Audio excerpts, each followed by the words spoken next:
খেজুরের গাছ ছিল। নবী মুস্তাফার বিরহে ব্যথায় খেজুরের গাছটা একাই একাই কান্না করে। বলুন সুবহানাল্লাহ। সুবহানাল্লাহ।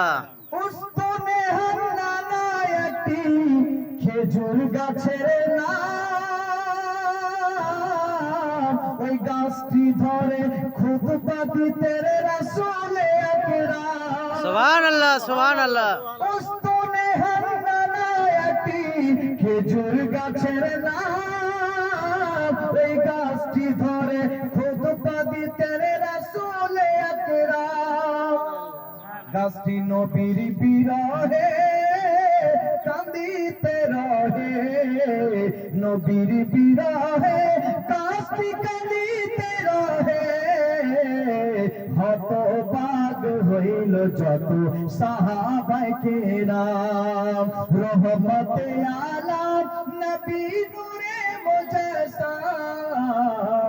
সাহাবীরা আতর বানায় মোর নবীজির ঘাম মোবারক, সাহাবীরা আতর বানায় মোর নবীজির ঘাম। আল্লাহুম্মা সাল্লি আলা সাইয়্যিদিনা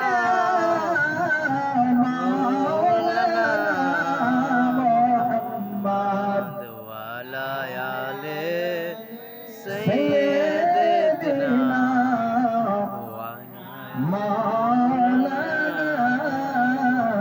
মুহাম্মদ সাল্লাল্লাহু তাআলা সাল্লাম। বিরাদর মিল্লাত ইসলামিয়া, আল্লাহ রাব্বুল আলামিনের লক্ষ কোটি প্রশংসা যে আল্লাহ আজকে আমাদের পবিত্র মাহে রমজান মাসে এত ব্যস্ততার মধ্যেও যেই আল্লাহ আমাদের এক জায়গায় জমা করেছেন, তিনার শুকরিয়া আদায় করি। সকলে বলুন আলহামদুলিল্লাহ। আলহামদুলিল্লাহ। তারপরে পরে আমার নবী মুস্তাফার প্রতি হাজার লাখ কোটি দরুদ ও সালাম অবতীর্ণ হোক, যেই নবী আমার জগতে না আসলে আসমান জমিন চন্দ্র সূর্য গ্রহ তারা, আল্লাহ বলে বিশ্বের বুকে এমন কোন জায়গা নাই যে আমার নবী না আসলে আমি কিছুই তৈরি করতাম না। বলুন সুবহানাল্লাহ। বিরাদর মিল্লাত ইসলামিয়া, এই নবী মুস্তাফা সাল্লাল্লাহু আলাইহি সাল্লাম আসার আগে এতগুলো নবী আসলেন, সব শেষে আমার মায়ার নবী মুস্তাফা আসলেন। সুবহানাল্লাহ। দয়ার নবী কমলিওয়ালে আকা একদিন ইমামে হুসাইন আর একদিন নিজের ছেলে ইব্রাহিম, ভালো করে ধ্যান দিয়ে শুনবেন, সময় কম। নিজের সন্তান ইব্রাহিম আর ইমামে হুসাইন অর্থাৎ মা ফাতেমার সন্তান, দুটাই নামাজা একই সময়। ইমামে হুসাইন আর ইমাম আপনার ইব্রাহিম দুইজনেই আমার নবী মুস্তাফার কোলে বসে আছে, আর এই মতো অবস্থাতে দুটাই বাচ্চা আনন্দ করতেছে। বলুন সুবহানাল্লাহ। এই দুই বাচ্চার আনন্দ দেখে আমার মায়া নবীও আনন্দে আনন্দিত হলেন। ব্রাদার মিল্লাত ইসলামিয়া, আল্লাহ রাব্বুল আলামিন বলতে লাগলেন, জিবরিল আর দেরি করা যাবে না, যাবে না। এ জিবরিল তাড়াতাড়ি করে যাও, আমার মায়ার নবী মুস্তাফা সাল্লাল্লাহু তাআলা আলাইহি সাল্লামের কানে একটা খবর পৌঁছিয়ে দাও। কি খবর?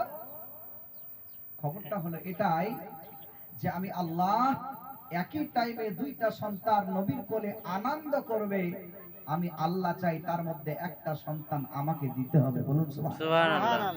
ব্রাদার মিল্লাত ইসলামিয়া, জিবরিল আমিন ফেরেশতা যেন আল্লাহ তাআলার যখন হুকুম হয়ে গেল, জিবরিল আমিন ফেরেশতা চলতে আরম্ভ করে দিলেন। চলতে চলতে আমার মায়ার নবী মুস্তাফার কাছে এসে পৌঁছে গেলেন। আমার মায়ার নবী মুস্তাফা সাল্লাল্লাহু তাআলা আলাইহি সাল্লাম কে যেন সালাম জানিয়ে দিলেন, আসসালাতু ওয়াসসালামু আলাইকা ইয়া রাসূলুল্লাহ, আসসালাতু ওয়াসসালামু আলাইকা ইয়া হাবিবাল্লাহ, ইয়া রাসূলুল্লাহ। আপনার কোলে একই সঙ্গে দুইটা সন্তান আপনার কোলে খেলাধুলা করবে। আল্লাহ রাব্বুল আলামিন দুইটা সন্তানের মধ্যে একটা সন্তানকে আল্লাহ চেয়েছে। সুবহানাল্লাহ। আমার মায়ার নবী মুস্তাফা সাল্লাল্লাহু তাআলা আলাইহি সাল্লামের চোখ থেকে ঝরঝর করে পানি ঝরতে আরম্ভ হয়ে গেল। আল্লাহ দুইটা সন্তান আমার কোলে রয়েছে, কোন সন্তানকে আল্লাহর রাস্তায় দেব, কাকে আমি দেব? যদি হুসাইনকে দিয়ে দিই আমার বেটি ফাতেমা কষ্ট পাবে, আমার আপনার সন্তান, আমার সন্তান ইব্রাহিমকে দিয়ে দিলে আমার বিবি মারিয়া কিপ্তিয়া কষ্ট পাবে। সুবহানাল্লাহ। মায়ার নবী মুস্তাফা রহমতের জোশ বেড়ে উঠলো। আমার মায়ার নবী মুস্তাফা জানতেন ইমামে হুসেনের খানদান থেকে আমার বংশধর জারি থাকবে। ইমামে হুসেনকে যদি আমি আজকে আল্লাহকে দিয়ে দিই আমার বংশধরে আপনার শেষ হয়ে যাবে, যার জন্য আমি হুসেনকে দেব না, আমার সন্তান ইব্রাহিমকে আমি দিয়ে দেব। সুবহানাল্লাহ। ব্রাদার মিল্লাতে ইসলামিয়া, জিবরিল আমিন ফেরেশতা চলতে লাগলেন। আল্লাহ রাব্বুল আলামিনের নিকটে হাজির হলেন জিবরিল। জিবরিল আমিন বলে, আল্লাহ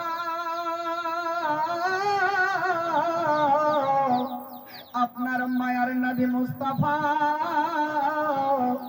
আপনার নিজের সন্তান ইব্রাহিমকে আপনার রাস্তায় দান করে দেবে। সুবহানাল্লাহ।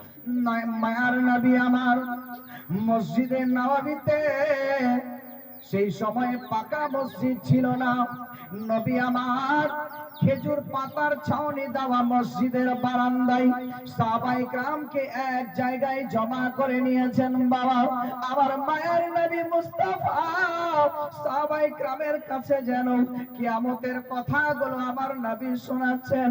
সাহাবায়ে কেরামেরা শুনতে শুনতে কেউ তো বেহুশ হয়ে যায়। আমার মায়ের নবী মুস্তাফা চোখ থেকে ঝরঝর করে পানি ঝরে যায়। কিছুক্ষণ পরে সাহাবারা হেসে আসলো, ইয়া রাসূলুল্লাহ, ইয়া হাবিবাল্লাহ, নবী গো, আপনার কিয়ামতের দিনে এত যদি কষ্ট হয় আপনার উম্মত কেমনে সইবে? সুবহানাল্লাহ। রাদারে মিল্লাত নবী আমার বক্তব্য দিচ্ছেন, এমন টাইমের মধ্যে একজন নবীর ঘরের একজন বাদী মেয়েটা এসে ওই মসজিদের নববীর বারান্দায় এসে যেন আমার দয়ার নবীকে ডাক দিচ্ছেন, ইয়া রাসূলুল্লাহ, ইয়া হাবিবাল্লাহ, নবী গো, আপনাকে আমি একটু ডাক দেওয়ার জন্য আসলাম, এই জন্য আমি এসেছি, এই জন্য আসলাম। ইয়া রাসূলুল্লাহ, আপনার বিবি মারিয়া তাড়াতাড়ি করে আপনাকে বাড়ি যেতে বলেছে। সুবহানাল্লাহ। নবী আমার বললেন, এ আমার বান্দী শোনো শোনো, তুমি চলে যাও, আমি কিছুক্ষণের মধ্যে চলে আসব। নবী আমার বক্তব্যটাকে আগে বাড়াতে লাগলেন। বক্তব্য চলতেছে, আমার মায়ার নবী মুস্তাফা বক্তব্য দিতে আছেন। বাবা ওই মেয়েটা যে ডাক দিয়ে গেছেন আমার মায়ার নবী সেই কথাটাকে যেন স্মরণ থেকে হারিয়ে গেল। উম্মতের ব্যথায় ব্যথিত হয়ে নবী আমার সেই কথাটা, ডাক দেওয়ার কথাটাকে দূরে করে দিলেন। আর উম্মতের কান্না বেদনা জ্বালা যন্ত্রণা নিয়ে সাহাবায়ে কেরামের সঙ্গে আলাপ আলোচনা চলতেছে। কিছুক্ষণ পরে ওই মেয়েটা যেন আবার চলে আসলো, ইয়া রাসূলুল্লাহ, আপনাকে আমি ডাক দিয়েছিলাম, আপনি তাড়াতাড়ি করে চলুন, আম্মা জান মারিয়া আপনাকে ডাক দিয়েছে। ব্রাদার মিল্লাতে ইসলামিয়া, মেয়েটা যখন দ্বিতীয়বারে আসলো, আসসালাতু আসসালামু আলাইকা ইয়া রাসূলুল্লাহ, আসসালাতু আসসালামু আলাইকা ইয়া হাবিবাল্লাহ, ইয়া রাসূলুল্লাহ, আপনি আর দেরি করবেন না ইয়া রাসূলুল্লাহ, তাড়াতাড়ি করে আপনি বাড়ি চলুন, আপনার বিবি মারিয়া আপনাকে কঠিন ভাবে ডাক দিয়েছে, আপনি তাড়াতাড়ি করে বাড়িতে চলুন। আমার মায়ার নবী মুস্তাফা বললেন, ও বাদী তুমি চলো, আমি কিছুক্ষণের মধ্যে আবার চলে আসব। আমার মায়ার নবী মুস্তাফা জাহান্নামের কথাগুলো শোনাতে শোনাতে নবী আমার ওই কথাটা যেন আপনার দূরে করে দিয়েছেন। কিছুক্ষণ পরে যেন মেয়েটা আবার ফিরে আসলেন। আসার পরে আমার মায়ার নবীকে সালাম জানিয়ে দিলেন। কেমন অবস্থায় আসলেন? আগে যখন এসেছিলেন সেই অবস্থাটা আলাদা ছিল। শেষের বেলায় যখন মেয়েটা আসলো, মেয়েটার দুই চোখে জল নিয়ে মেয়েটা কান্না করতে করতে এসে আমার মায়ের নবীকে ডাক দিলেন, ইয়া রাসূলুল্লাহ, ইয়া হাবিবাল্লাহ নবী গো, আপনাকে পরপর দুইবার ডাক দিয়েছিলাম ইয়া রাসূলুল্লাহ, আপনি আমার কথা শুনলেন না। তিনবারের জন্য ডাক দিতে এসেছি, আপনি তাড়াতাড়ি করে বাড়ি চলুন। আমার নবী বুঝতে পেরে গেলেন বাড়িতে কোনো একটা অসুবিধা চলতেছে। আমার মায়ার নবী চলতে আরম্ভ করলেন বাড়িতে গিয়ে দেখতেছেন নিজের বিবি মারিয়া যেন এক ঘরের কোনায় বসে কান্না করে চলে যায়। আমার মায়ার নবী মুস্তাফা বলে, মারিয়া কিসের জন্য এত কান্না করতেছো বলো? বলে, আমি আপনাকে বলতে পারবো না, তবে আপনার সন্তান ইব্রাহিম দেখেন একটু নজর করে বিছানায় যেন লম্বা হয়ে শুয়ে গেছে। সুবহানাল্লাহ। এবার আমার দয়ার নবী মুস্তাফা কি করলেন, ওই মারিয়াকে বলতে লাগলেন, মারিয়া আমার সন্তান কি ঘুমিয়ে গেছে? বলে, আপনি একটু নিজে দেখুন। ব্রাদার মিল্লাতে ইসলামিয়া, মায়ার নবী আমার যেন কাপড়টাকে সরিয়ে দিলেন। বাবা দেখতেছেন নিজের সন্তান ইব্রাহিম যেন লম্বা হয়ে শুয়ে আছে, ছেলেটা কেবল মাত্র শ্বাস চলতেছে। আমার মায়ার নবী কোলে নিয়ে নিলেন, দুই চোখ থেকে ঝরঝর করে পানি ঝরে যায়। আবার কামলিওয়ালে আকা বলতে লাগলেন, বাবা বলো তুমি কি চেয়েছিলে একটু মদিনার বাজারে আমার কোলে চড়তে? তুমি কে চেয়েছিলে মদিনার গলি গলিতে আমার ঘাড়ে চড়ে ঘুরতে চেয়েছিলে? বাবা বলো। ইব্রাহিম কোন রকম কথা বলে না, আব্বা জানের কোলে আপনার যেন ঘাড়ে মাথা রেখে দিয়েছে। বাবা বাচ্চাটা কোন রকম নড়াচড়া করে না। ইব্রাহিমকে নিয়ে আমার নবী যেন ঝরঝর করে কান্না করে চলে যায়। কিছুক্ষণ পরে আমার মায়ের নবী দেখতেছেন বাচ্চাটা যেন হাতগুলো আস্তে আস্তে করে ছেড়ে দিলে। যখন হাত ছেড়ে দেওয়া হলো, আমার মায়ার নবী বুঝতে পেরে গেলেন যে আমার সন্তান হয়তো জগৎ ছেড়ে চলে গেল। জিবরিল আমিন ফেরেশতা এসে কানে খবর দিয়ে দিল, ইয়া রাসূলুল্লাহ, ইয়া হাবিবাল্লাহ নবী গো, আপনি আল্লাহর সঙ্গে ওয়াদা করেছিলেন ইব্রাহিমকে আল্লাহর রাস্তায় আপনি দান করবেন। আল্লাহ আপনার সন্তানকে নিয়ে চলে গেল।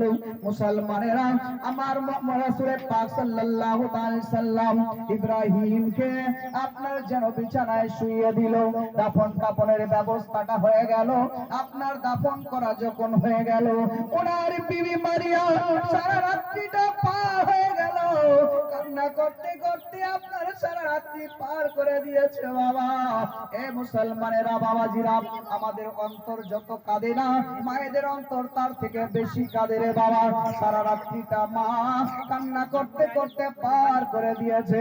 নবী আমার আস্তে আস্তে করে যেন মারিয়ার কাছে গেলেন, মারিয়াকে বলতে লাগলেন, মারিয়া বলো কিসের জন্য এত কান্না করতেছ?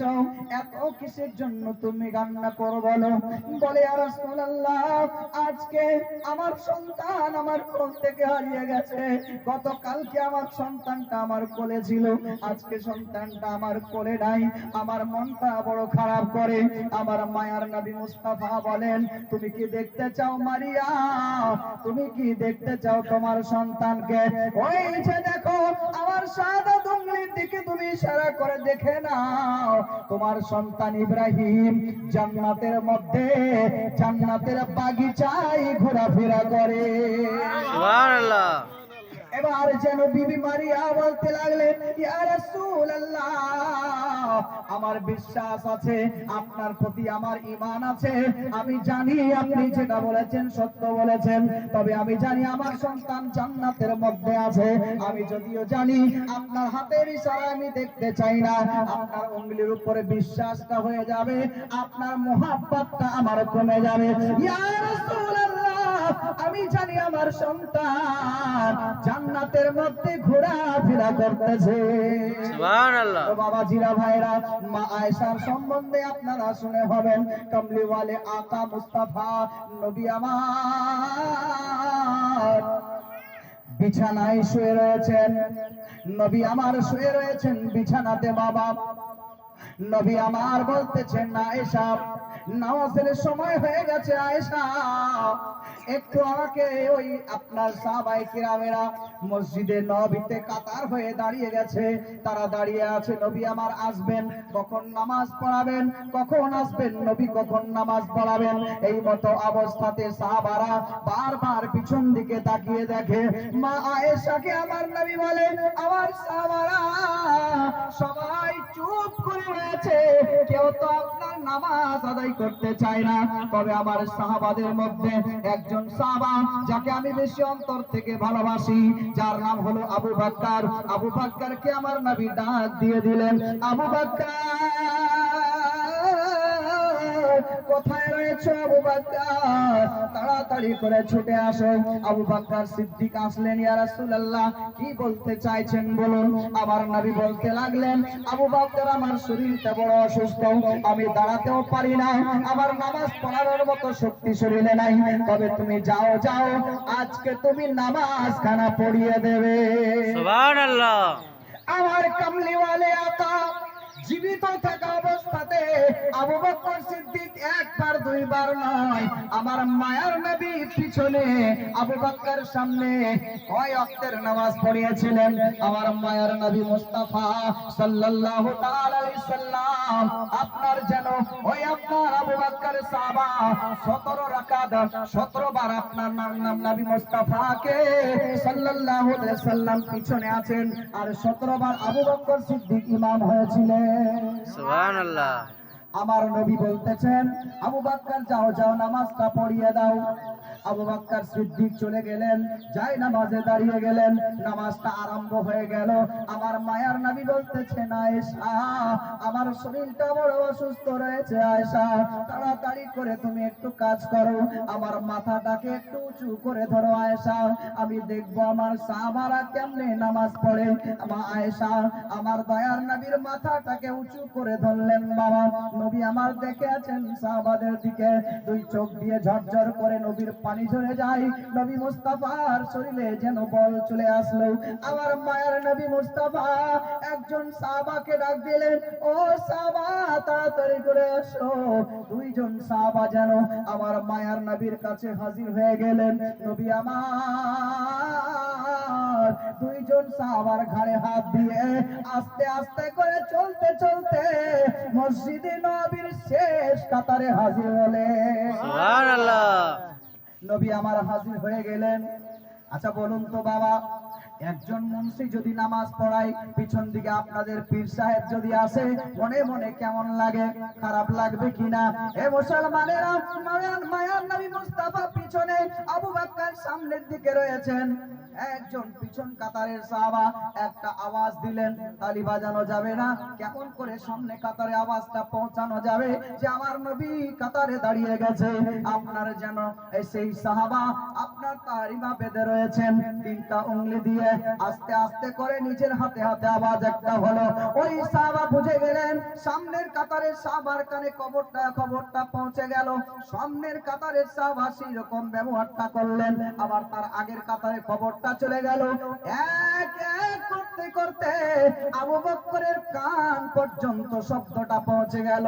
সুবহানাল্লাহ। বলেন তো বাবা, আপনাদের গ্রামে আপনাদের মসজিদে কেউ যদি নামাজ পড়তে যায়, নামাজ চলাকালীন কেউ যদি পিছনে দেখে, তার নামাজটা কি হবে? কেউ যদি ডাইনে দেখে নামাজ কি হবে? না না না, আবু বকর সিদ্দিক যেন আওয়াজ যখন পেয়ে গেলেন, বুঝতে পেরে গেলেন আমার নবী চলে এসেছেন।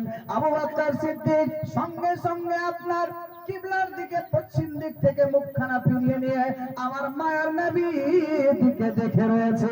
সুবহানাল্লাহ। নবীর দিকে দেখলেন, কিছুক্ষণ পর আবু বকর নিজের চেহারাটা ঘুরিয়ে নিলেন। নামাজটা কমপ্লিট হয়ে গেল। সাহাবারা আপনার নবী মুস্তাফাকে প্রশ্ন করতে লাগলেন, ইয়া রাসূলুল্লাহ আবু বকর আজকে নামাজ পড়াতে পড়াতে পিছন দিকে তাকিয়েছে, ইয়া রাসূলুল্লাহ তবে কি নামাজটা আমাদেরকে দোহরাতে হবে না? আমার মায়ার নবী বললেন, না না, তোমরা কি জানো না, একদিন বেলাল আমার সঙ্গে গেছিল। কোথায় গেছিল? বেলাল একদিন আমার সঙ্গে কাবা ঘরের ছাদে উঠেছিল। কাবা ঘরের ছাদে বেলাল যখন যায়, আজানের সময়টা হয়ে গেল। বেলালকে আমার নবী বলতে লাগলেন, বেলাল আজান দিয়ে দাও। বেলাল বলতে লাগলেন, ইয়া রাসূলুল্লাহ কাবা ঘর সামনে থাকলে আমি কাবা ঘরের দিকে মুখ করে আজান দিয়ে দিই, তবে তো আজকে আমি কাবা ঘরের ছাদের উপরে আমি কোন দিকে মুখ করে আজান দেব? ইয়া রাসূলুল্লাহ, ইয়া হাবিবাল্লাহ নবী গো, কোন দিকে মুখ করে আজান দেব? মায়ার নবী বললেন, আবু আপনার বেলাল যখন তুমি কাবার নিচে থাকতে, কাবা ঘরের নিচে থাকতে কাবার দিকে মুখ করে তুমি আজান দিয়েছো, আজকে কোন দিকে আজান দেবে বলো? ইয়া রাসূলুল্লাহ, আপনি যেই দিকে বলবেন আমি সেই দিকে দেব। আমার মায়ার নবী বললেন, আবু বকর কোন দিকে দেখতে হবে না, তুমি আমার দিকে মুখ করে আজকে আজান দিয়ে দেবে। সুবহানাল্লাহ। কারণ হলো এটাই, আমার নবী মুস্তাফা হলেন কাবার ও কাবা। আবু বকর সিদ্দিক বলে, ইয়া রাসূলুল্লাহ, নামাজ কি আমাকে দৌড়াতে হবে? আমার মায়ার নবী বললেন, না না না, বেলাল যেমন আজান দিয়েছিল আমার দিকে দেখে, তুমি আমার দিকে দেখার কারণে তোমার নামাজের কোনো ব্যাঘাত ঘটলো না। সুবহানাল্লাহ। এরাই হলো নবীর আশিক, এরাই হলো নবীর দিওয়ানা। আমরা কেমন দিওয়ানা? এমন দিওয়ানা, নামাজ পড়তে বলে নামাজ পড়বো না, ঠিক কিনা? আবু বকর সিদ্দিককে আমার নবী বলেছিলেন, আবু বকর আমার ওহী নাজিল হয়ে গেছে, মক্কায় আর থাকা চলবে না, মদিনায় হিজরত করতে হবে। খবরটা আমার আবু বকরকে নবী মুস্তাফা 3 মাস আগে দিয়েছিলেন। কতদিন? 3 মাস। 3 মাস আগে। এবার 3 মাস আগে যখন খবর দিলেন, এবার আবু বকর সিদ্দিক এবার রেডি হয়ে আছেন। কোন জায়গায় সফর করতে গেলে কেউ যদি রেডি হয়ে না থাকে গাড়ি পাবে? পাবে না। আবু বকর সিদ্দিক রেডি হয়ে আছেন, আমরা পারবো না, ক্ষমতা নাই। কতদিন ধরে? 1 দিন 2 দিন 1 মাস 2 মাস। আবু বকর সিদ্দিকের দরজার সামনে আমার নবী গিয়ে একটা আওয়াজ দিলেন, আবু বকর তাড়াতাড়ি করে বেরিয়ে আসো, আমরা মক্কা ছেড়ে মদিনায় চলে যাব।